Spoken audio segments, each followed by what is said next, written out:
Hey there. Anyway, this is part 2 because I'm watching someone's house, and so I'm not used to the doorbell ringing. It's kind of like, oh, someone's here. Like, what do I got to go do something? Anyway, so caught me kind of off guard.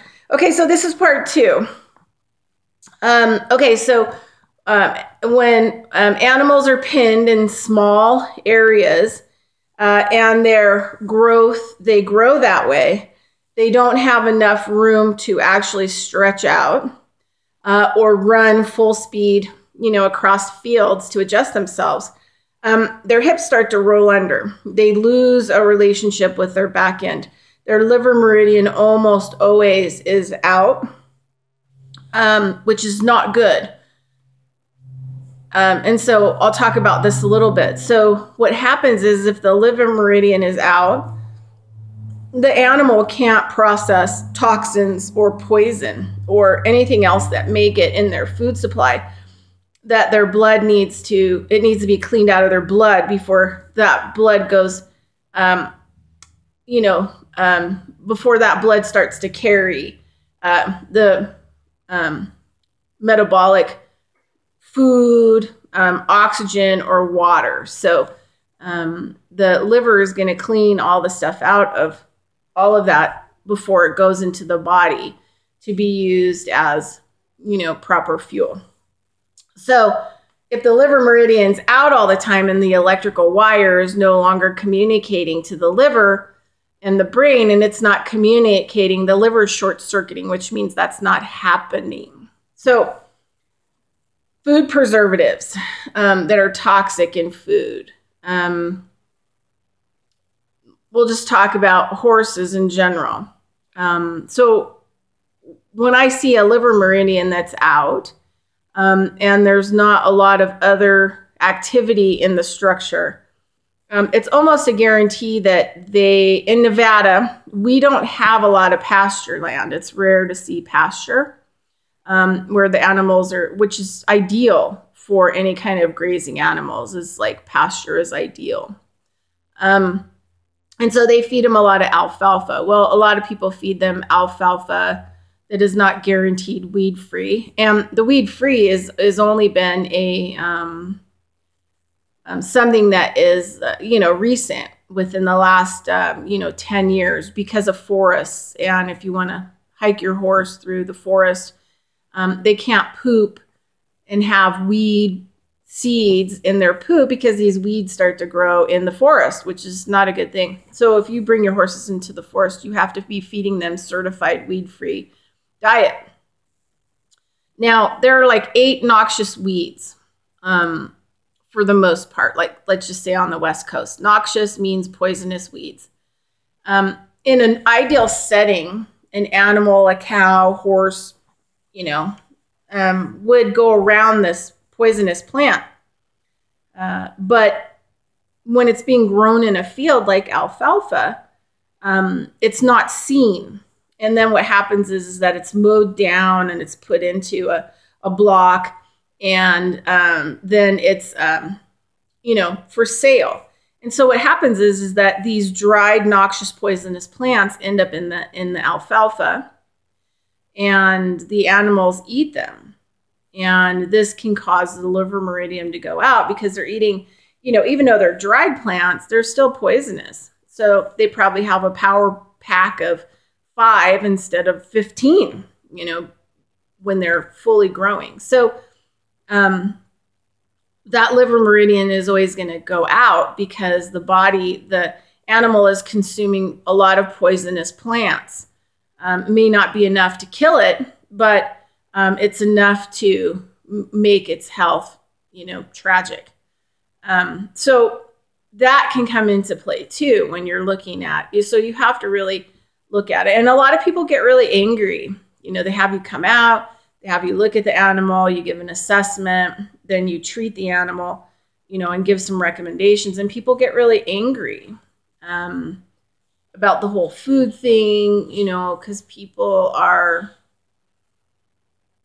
they've obtained qualities from their past and from what they've learned from other people. And I'm not saying it's all bad, and I'm not saying it's all good, but sometimes there has to be changes. You know, we learn new things, and the ideal is the health of the animal is the most important. You know, the health of the people taking care of the animal is extremely important, because if you don't have health and you don't have good qualities of health and spiritual wellness and mental health and, you know, qualities on the good side, and you're in the negative qualities, those negative qualities expand out in a derogatory, negative situation from yourself to everything else that you come in contact with, good, bad, or indifferent.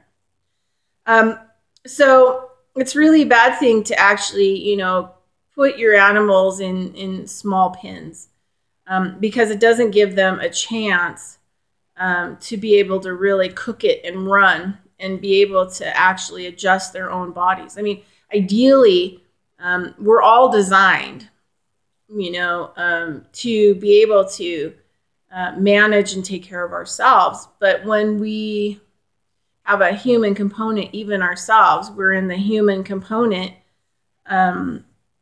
we're boxed in and controlled, and, you know, even mind controlled, and our thinking and everything else is controlled for us. And if you look at your life, everything around you dictates what you should be thinking, how you should feel.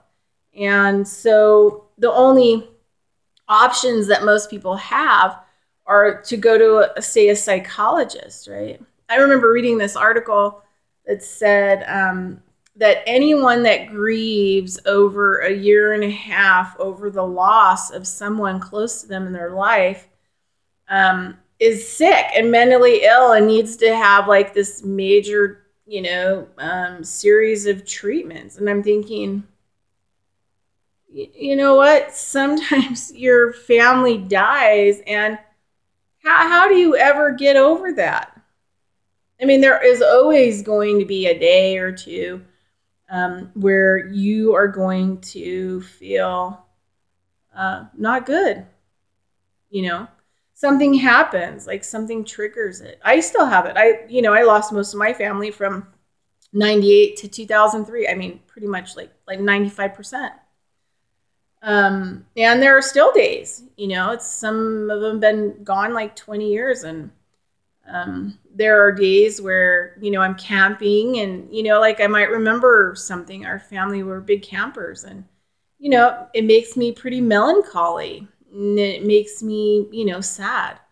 And so we have to be really careful about how we take care of our animals too, because we need to get more into a sensing. Like, you know, usually people call me out because, you know, they're sensing, you know, for the most part, that there's something not right with their animals, right?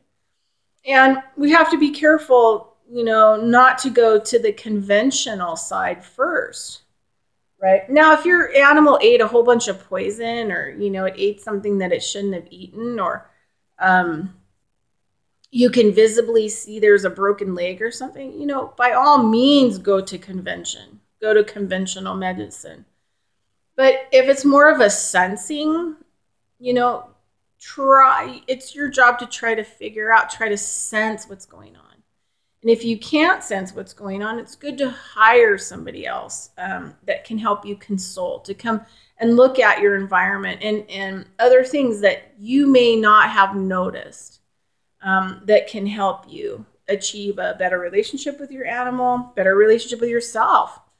And, you know, maybe even clean up things in your environment that you didn't notice that could be health problems, not only for you, but for your animals, and diet and whatever else, right? So anyway, so the biggest thing that I notice is when animals are compressed and they've developed compressed, and trying to help them out of their compression, and what amazing things that can happen to their mental state, emotional state, and that they pick back up communication, you know, with their full body and their back end. And so I always look at hip dysplasia. In most cases, like 85% of cases can be fixed.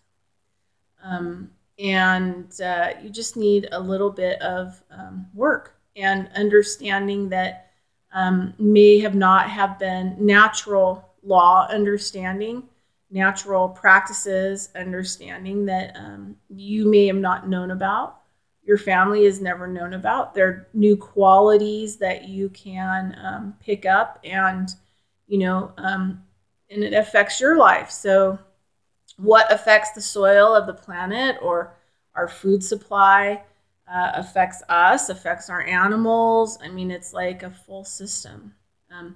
Water, food, and medicine, alternative, if you want to call it that. I look at it more as holistic,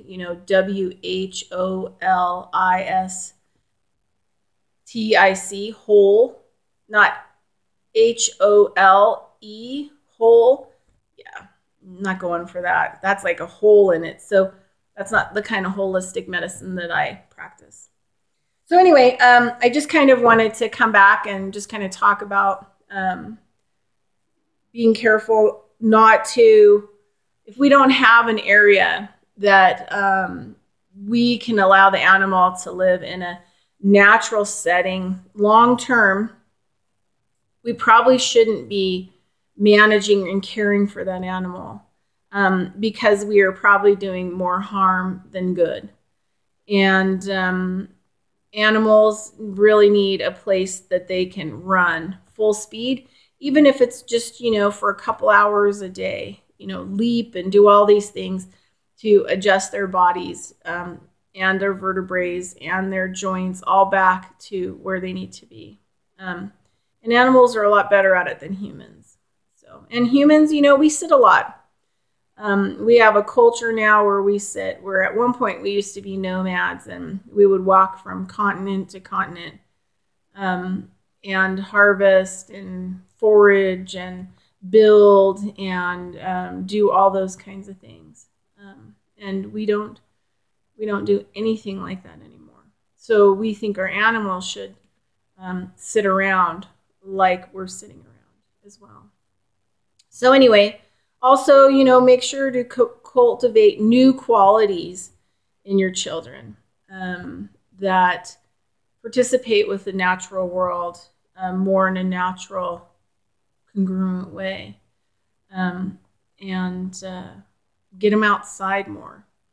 Get them out there working with the beautiful animals and the land and getting them back in touch with the natural side of things, the holistic, in the WHOLE, whole.